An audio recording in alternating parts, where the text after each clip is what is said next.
Good afternoon, I'm Sean Yao and this is One News Now. The uniteam tandem of Bongbong Marcos and Sara Duterte is all set to begin their terms in Malacanang after Congress officially proclaimed them as President and Vice President. Marian Enriquez with the story.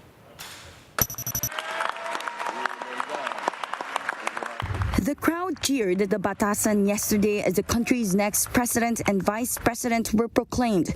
A warm applause greeted President-elect Bongbong Marcos and her wife Liza Araneta Marcos. Also present in the rostrum is their son Joseph Simon and BBM sisters Irene and Senator Amy. Aided by Majority Leader Martin Romualdez, former First Lady Imelda Marcos also went up to the rostrum to greet his son. The session hall of the House of Representatives was at full house to witness the proclamation of the 17th President of the Republic, even shouting his initials BBM.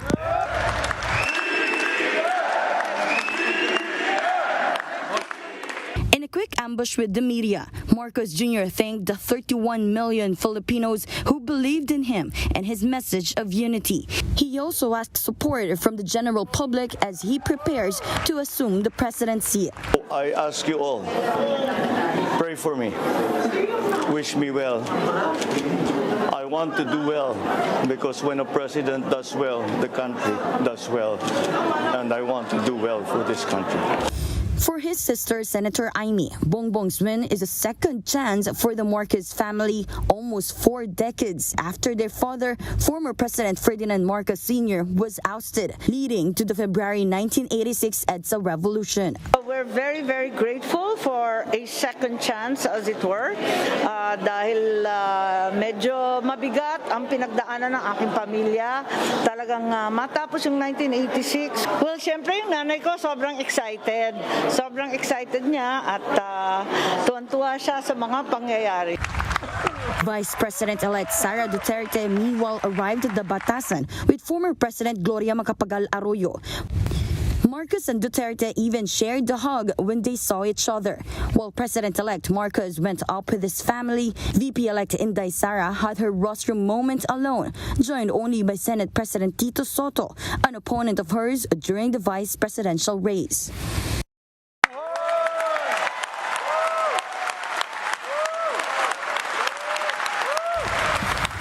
Mayor Sara has this to say after the ceremony.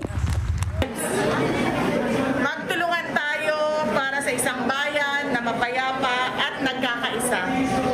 Mahal natin ang Pilipinas. May God bless the Philippines. Daghang salamat. Her father, President Rodrigo Duterte, did not attend the proclamation. He was in Malacanang, accepting the credentials of new foreign ambassadors. In a statement, the palace congratulates the incoming leaders and called on Filipinos to stand behind them as they embark on the challenges of leading a nation. The outgoing office of the president ensures a peaceful and orderly transition of powers to the next president. For News 5, Marian Enriquez, we are One News.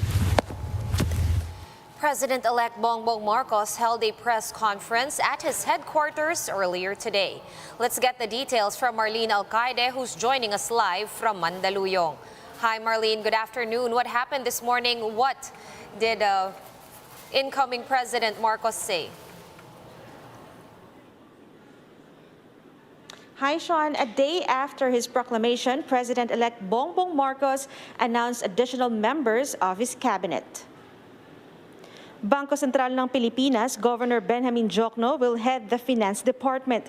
Replacing him at the BSP is incumbent Monetary Board member Felipe Medalla. Former University of the Philippines President Fred Pascual will be the Secretary of the Trade Department, while Manny Bonoan, SMC Tollways President and CEO, will lead the Public Works Department. Earlier, Marcos Jr. announced that former President Noynoy Aquino's NEDA chief Arsenio Balisacan will return to his post. The new president-elect said that he is confident that he has found the best people for his economic team. Meanwhile, when asked about the possible appointment of Rodante Marcoleta and Clarita Carlos, Marcos Jr. said he's just waiting for them to pick a position. As for the Customs and Internal Revenue Bureaus, he admitted that there are a lot of applicants. He also said that he will bring back the function of some agencies, like as the National Food Authority.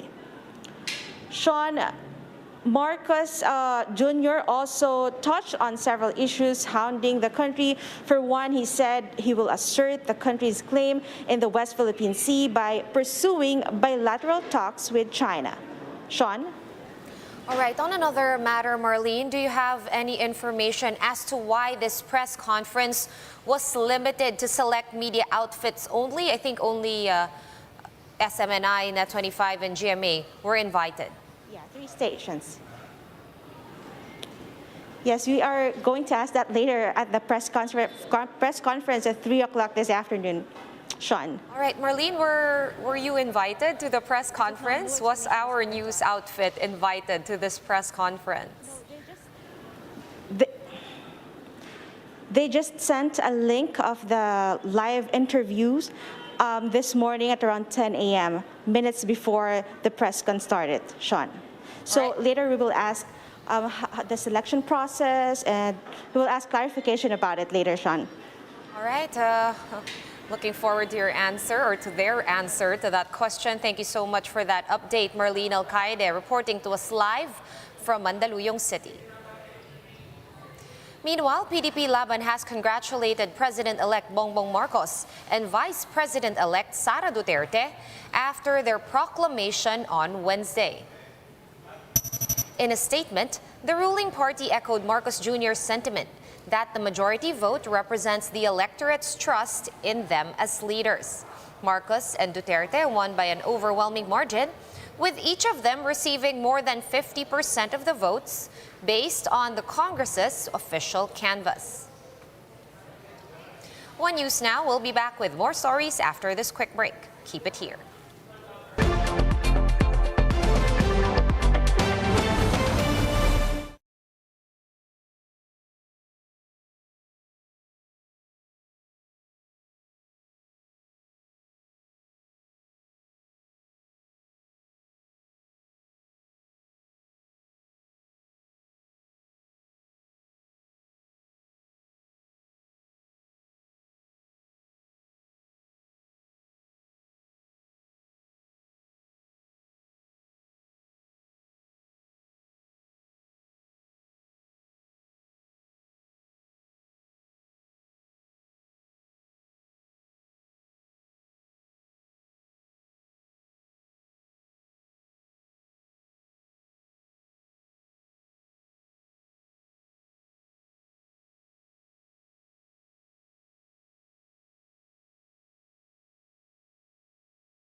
You're still watching One News Now. I'm Sean Yao.